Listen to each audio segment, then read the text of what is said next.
We're going to make an Italian chicken ring with the sauce here and the mozzarella cheese and the bread. Then we're going to do sandwiches with the beef and the sauce with onion soup mix and the garlic. We're going to start off by browning the beef on a skillet. Grab your skillet and we're going to turn the burner on. I'm going to turn it on to about 6.5 to get it started here.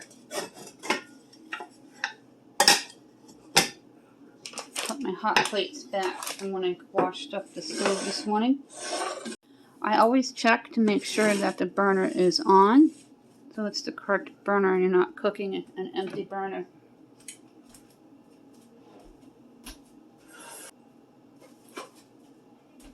And you're going to give your pan a good healthy spray of your favorite butter spray.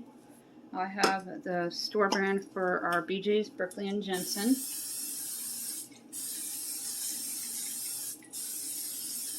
If you have fresh onion that's already minced, go ahead and throw that in and let it caramelize. I'm just going to be using onion powder today because I am fresh out. You're going to take your beef patties and you're going to throw them down onto the skillet.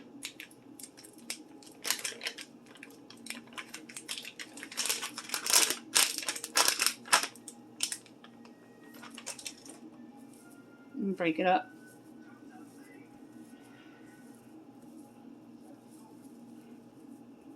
These are so versatile. Any kind of beef dish with ground beef in it, you can pretty much substitute with this.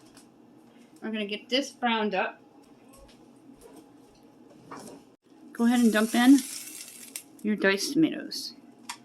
I'll use the sauce in the chicken ring that we're going to make. It'll be like pizza chicken in a pull apart bread form. This smells really good already.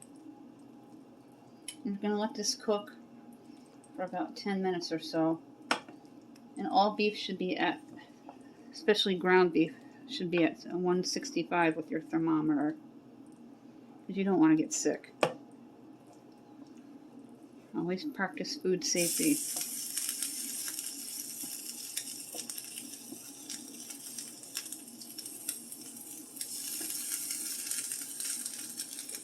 I'm going to lower that to low. And you're going to let it simmer.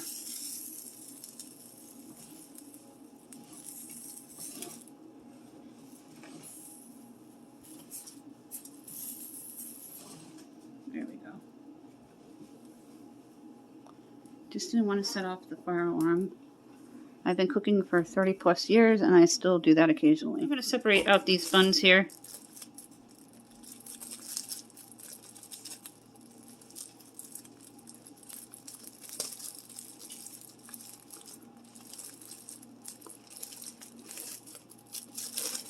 I'm going to take a few out for the sloppy joes. They're still pretty fresh. And they're not green, so that's really good. I think they had them in the freezer and they thawed them. They were gifted to me. Let's take out 4 here. And they smell decent.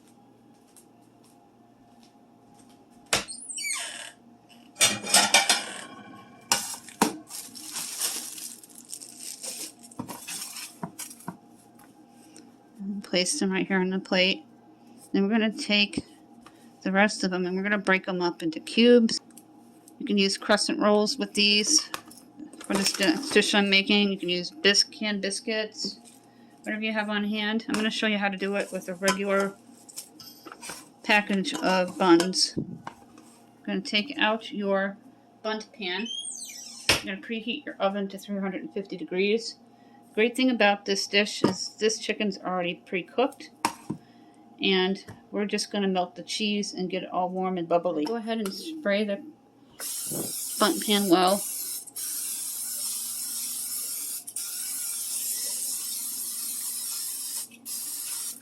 Break up the bread all the way around the ring. I've done this before. or it was just a pizza. And this time we're going to do one with chicken. Just break it up. I watched a kid on TikTok do this with all kinds of leftover bread. What an ingenious way to not waste.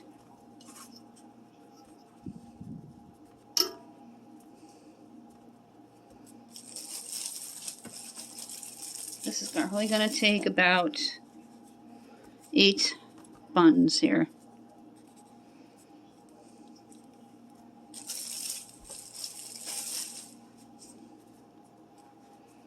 Go ahead and chop up the chicken into cube-sized pieces. You can use 2 cans if you have a larger family, or 3. These are much cheaper than at Walmart. I think they're like $3 or $4 a can at Walmart. The last I saw they were $3.23. They may have gone up since then. Just going to cut them into bite-sized pieces, and I'm going to spread them throughout the ring. This is great for snack time, movie time, or even a dinner. Go ahead and spray the bread so it toasts up in the oven. Then I rinsed a little water in the can with the tamales to get all the flavoring into the dish there. And then you're going to spread the chicken evenly throughout the bundt pan. Then we're going to add the sauce evenly throughout the bundt pan, and finally the cheese. I'm also going to be seasoning it with the onion powder and 3 teaspoons of the garlic pepper combo. We're going to go ahead and add in some of the onion soup mix. It is great to work with. It doesn't make it extra salty. Just be careful if you had diabetes or blood pressure issues. Just a couple of teaspoons. Always read the packaging. Now I'm going to take the sauce. I'm going to see if we need 1 to 2 cans. This is 15 ounces. It may be enough to go around the entire ring. Go ahead and add the sauce all the way around. I don't think we're going to need any more sauce. So just the 1 can, and I'll put the other one back on my pantry shelf for another dinner. Now you're going to add the 3 teaspoons of the garlic and pepper, or 3 teaspoons each, depending on what you have. I got my garlic pepper supreme at the Dollar Tree a while back, and I love it. Now we're going to put a layer of whatever cheese you have on hand. For me, it's mozzarella, because we buy it bulk and keep it on hand at all times. Just going to layer it all the way around.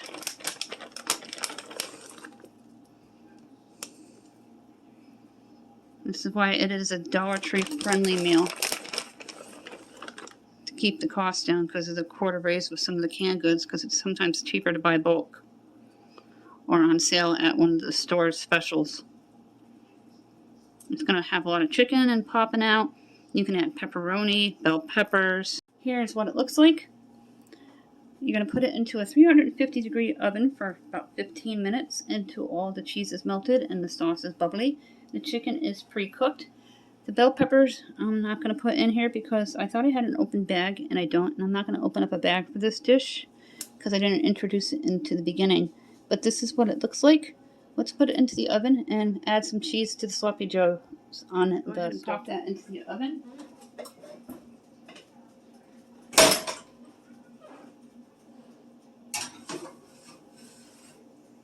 I'm going to grab the cookie sheet so it collects any sauce.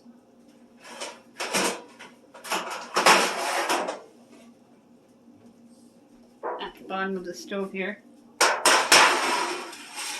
And that way, if anything does spill down, it's not going to burn.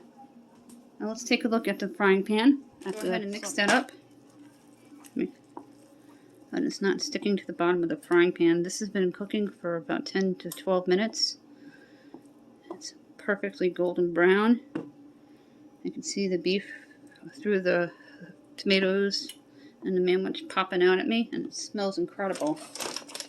We're going to go ahead and add a little bit of the mozzarella cheese to the frying pan.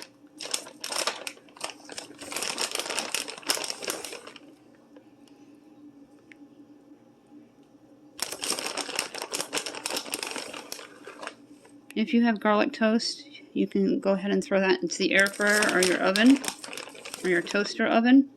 And you can top your sloppy joes with the garlic toast. I've done that before. It is excellent. There's not much left in this bag, so let's just use it.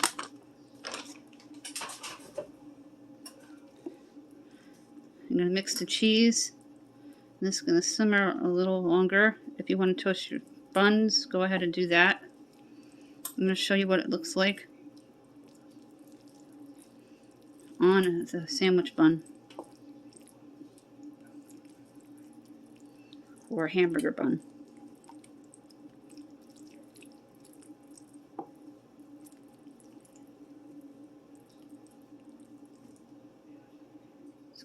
Go ahead and scoop some out here.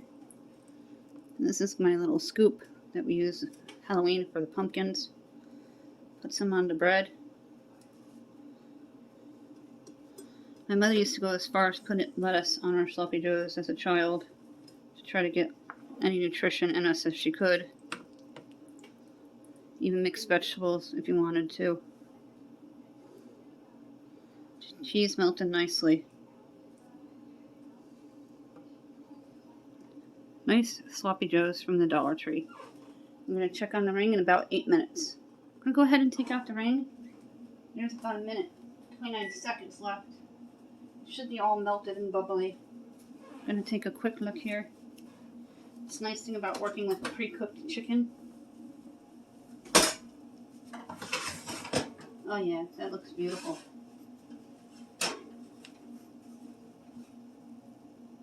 Put up onto the stove top. I'm going to show you what both of them look like. That is what it looks like. It looks and smells delicious. I'm going to bring it over to the other countertop so you can see what the sloppy joes look like. They're on their buns, and I set them on top of the spare ones because I'm not going to make all four, just for height for the picture. This is what the sloppy joes look like from the Dollar Tree. They are perfect. And look at how much is left over. I'm going to freeze that for another heat and eat night. Just write today's date on it. It's good for about 6 months, as long as it's not freezer burned. It'll be perfect with your buns, or you can do it into a ring like I did with the chicken and make a sloppy joe ring. Let's take a look at the pizza chicken ring. What the pizza chicken ring looks like. I cannot wait to try this. It looks really good. I'm going to cut some out and put it onto a plate. I'm debating on whether or not I should take it out of the bundt pan, because I'm not very successful with that. I've only had a couple of my bundt cakes come out without breaking, but maybe I'll take a look. Let's see if it stayed in place here.